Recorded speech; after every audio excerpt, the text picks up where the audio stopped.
A very good afternoon. A very good afternoon to distinguished guests, judges, teachers, and fellow refugees. Welcome to the Merchant of Venice Drama Challenge 2008. For a start, let me explain the rules. Each class will have 7 minutes to set up their prop. A whistle will be blown following that. The class then has 15 minutes for their performance and oral defense. At the end of 15 minutes, another whistle will be blown. Our judges for today are Miss Lim Xiu Ye from the Gifted Education Branch and Miss Johnson. Without further ado, let us begin with Class 2L presenting their interpretation of Act 5, Scene 1.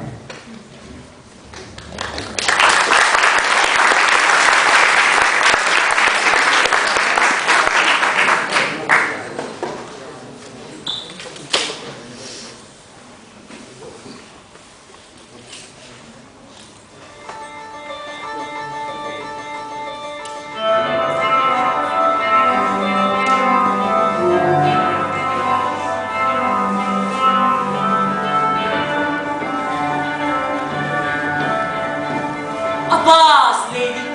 Welcome home! We've been praying for our husband's welfare, which speed we hope the best for our words. Are they returned? Madam, they're not yet, but there comes a messenger before, to signify their coming. Go in, nurse. Give orders to my servants that they take no note at all of our being absent hands. Nor you, Jessica, Lorenzo, nor you. Your husband is at hand! I hear his trumpet. There are no telltales, madam. Fear you not. We'll whole day won't send any police. We've got an absence on the Sunday. Let me give light, but let me not be light.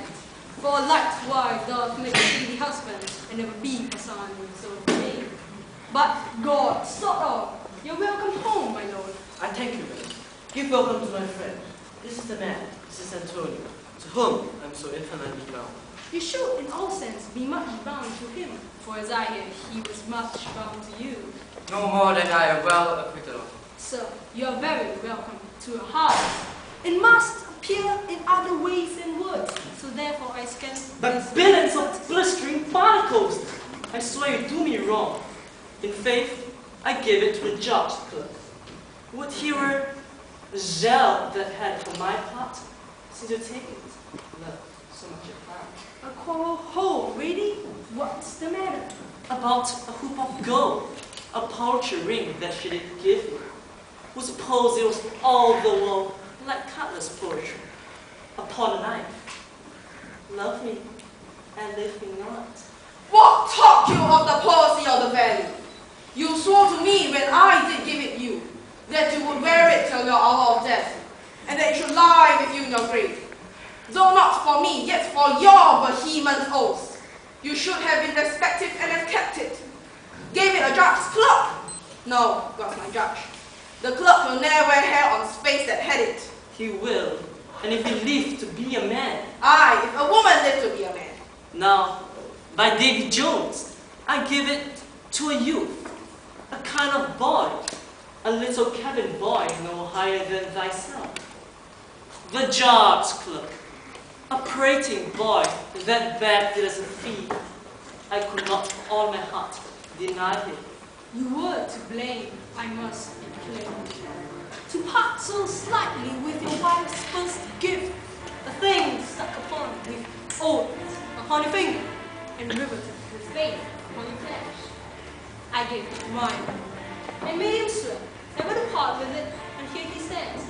I dare be sworn for him that he will not leave it, nor pluck it from Sender or the wealth of all the world masters. Now in faith, you give your wife to unkind the cause of greed, and if it appeared to me, I'd be mad at it. Why? I'll best cut my left hand off, and swear I lost the ring defending it. Now, my Lord Bassanio gave his ring away unto the judge that begged it, and indeed deserved it too. And then the boy, his clerk, took some pains in writing and begged of mine. And neither man nor master could take aught but the 2 rings. Even so void is your false heart of truth. By heaven, I'll never come in your bed until I see the ring. Sweet Portia, if you did know to whom I gave the ring, and you did know for whom I gave the ring, and how unwillingly I left the ring would abate the strength of your displeasure. If you didn't know the word or how one in a gate, or your honor to contain them, you will not then have come. What man is there so unreasonable, if yet pleased to have defended with any terms of zeal, would have wanted the modesty of a ring held as a ceremony? And the rest of teachers in what to do had died. But some woman had the ring. No, my honor.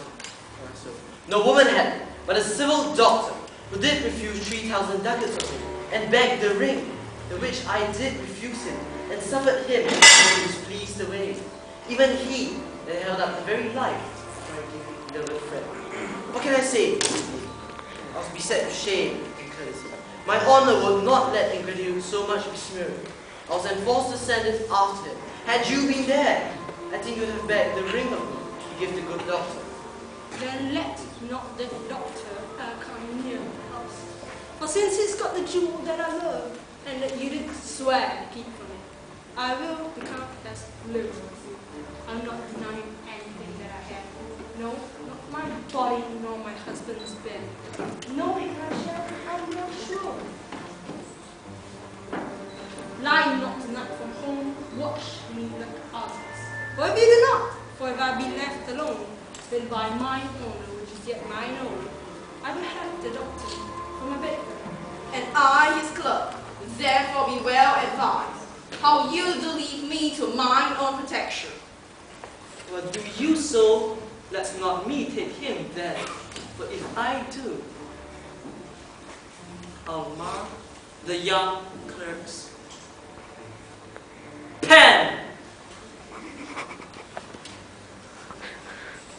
I am the unhappy subject of these quarrels. Sir, grieve not you. You are welcome notwithstanding. Portia, forgive me this unforeseen wrong, and in the hearing of these many friends, I swear to thee, even by thine own fair eyes, wherein I see myself. Mark you but there, in both mine eyes he doubly sees himself, in each eye one. Swear by your double self, and there's an oath of credit. Nay, but hear me. Pardon me this fault, and I swear to never more break an oath with you. I once did lend my body for his wealth, which but for him that had your husband's ring had quite miscarried. I dare be bound again, my soul upon the forfeit, that your Lord will never more break faith with my sin. Then you shall be sure to do this. Keep it better than the other. Here, Lord Bassanio, swear to keep this ring.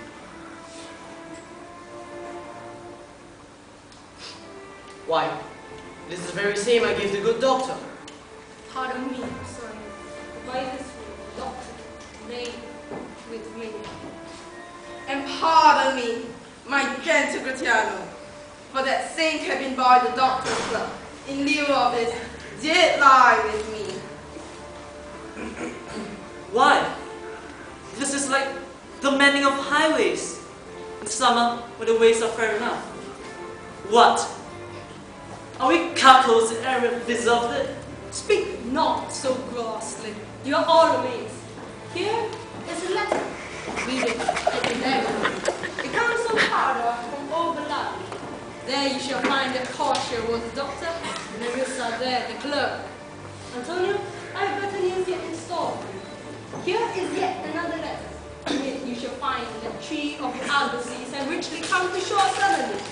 You shall not know by what accident I shall sail upon these letters. Were you the good doctor? Were you the good doctor and I knew you not? Were you the clerk? That's to make me captain. How now, Lorenzo? My clerk here has some good comforts for you. Aye, and I'll give them him without fee. Then do I give to you and Jessica, from the rich Jew, a special deed of gift, after his death of all he dies possessed of. Sweet ladies, you drop manner the way your star eat. It is almost morning, and yet I'm sure we are not all yet satisfied of these events at food. Let us go in, and we will there answer all of your interrogatories faithfully. Let it be so. The first interrogatory that my research is sworn on it. I'll go to bed now, being 2 hours a day. By the day should come, I shall wish it not, till I voyaging with the doctor's clerk. As long as I live, I'll fear no other thing so sore as keeping safe Nerissa's ring.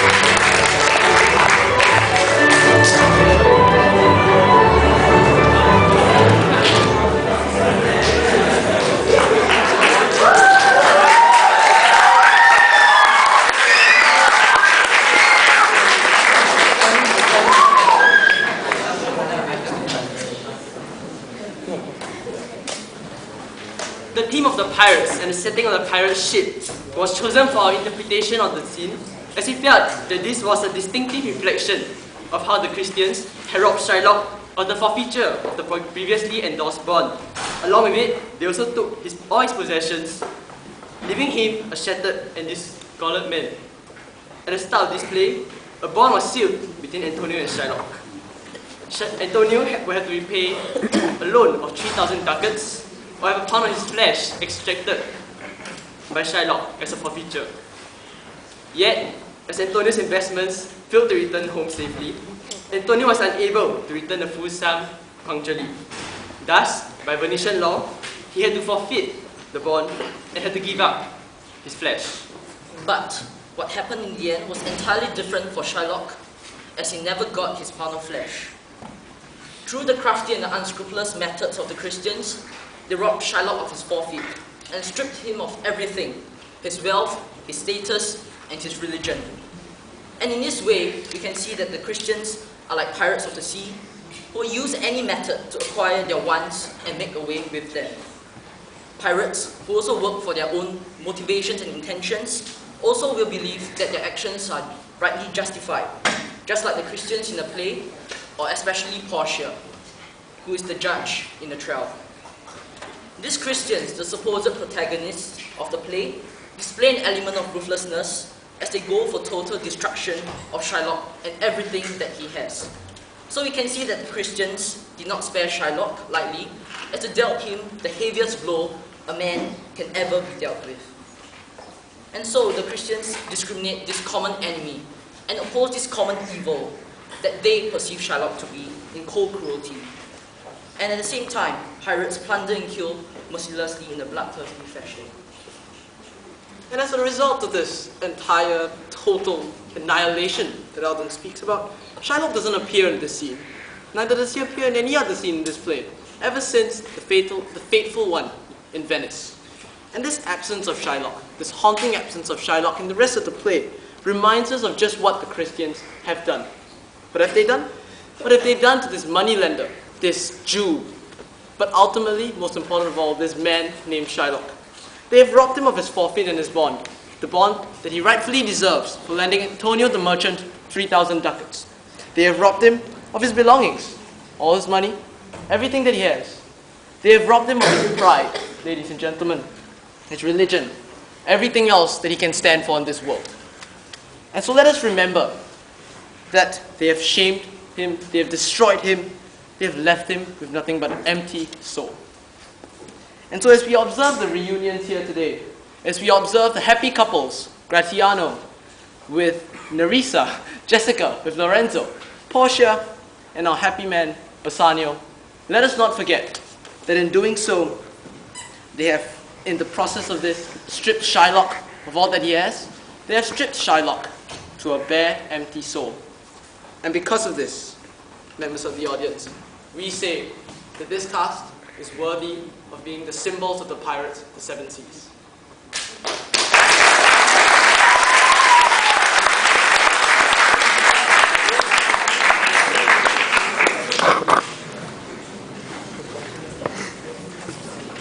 Alright, I just have one question. Let's start with the comment first. I thought that it was very well done and I liked all the movies. I thought that the entire scene really sort of alluded to the whole RCs crossing of the ocean and all of that. I was actually going to ask you about your characterization of Antonio. You want to say a little bit more about that? Sorry, could you be a little bit more specific? Yeah, okay. I think I couldn't quite place how Antonio was characterized. So I'd like you to tell me how you envisioned his place, especially in the scene. Because he looked a bit awkward, yeah. Yes, actually, we were kind of anticipating that question. Now, firstly, you see that Antonio seems to be this guy who, obviously, according to Shakespeare himself, he doesn't talk a lot in the scene, and we took that to mean that he feels rather out of place, especially when the scene evolves into a quarrel between the couples who is supposedly having a happy reunion regarding rings. And these rings, they are symbolic and they are very, very important in those times and even today of representing the marriage and the bond between husband and wife. And so to Antonio, firstly we would like to show that he feels awkward, as you said, he feels out of place in this scene, and he seldom knows what to do because he feels left out. Everyone is in pairs, everyone is in a group of happy couples enjoying themselves. But in this case, we want to make Antonio stand out as someone who is different from the rest, who can't seem to identify with the scene. And that's why we got him to wear pink, as opposed to the rest of the somewhat gala colors that the rest of our actors are wearing.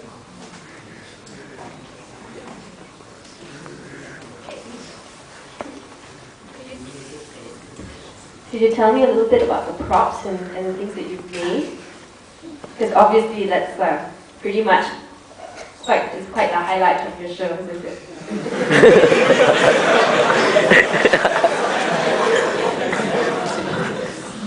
Firstly, I'll start with this planks here.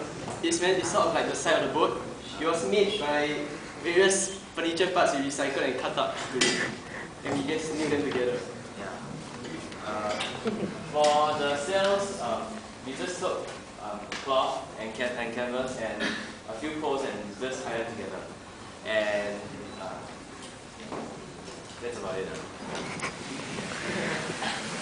These boxes and those boxes are generally just recycled materials, spray painted with rum and black, and that's an old beer bottle. But it's supposed to be a rum bottle, but we don't sell rum anymore in Singapore, so we got a beer bottle. And this is Richmond, he's our props IC, and I think everyone would like to thank him for doing a really, really good job, considering that a lot of our props were damaged in the process of, when we used in class and rehearsals and all that. We had to get a lot of materials new times, and I think he did a very good job, not just off the stage, but well, yeah, on the stage as well. So yeah, I think we should give him a big hand.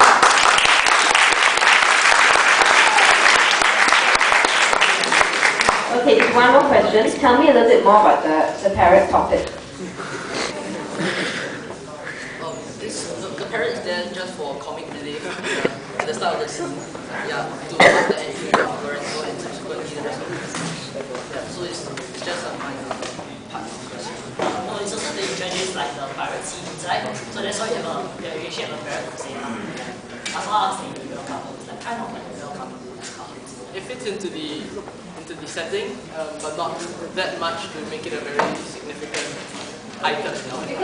Only because it was moving all the time, so I was just wondering whether you were trying to make some kind of comment about, I don't know, somebody speaking through the voice or some ventriloquist kind of angle that you were going for or something, and I wasn't sure. Okay, all right. Thank you. It was really well done. Nicholas, would you like to say anything? Yeah. Thank you.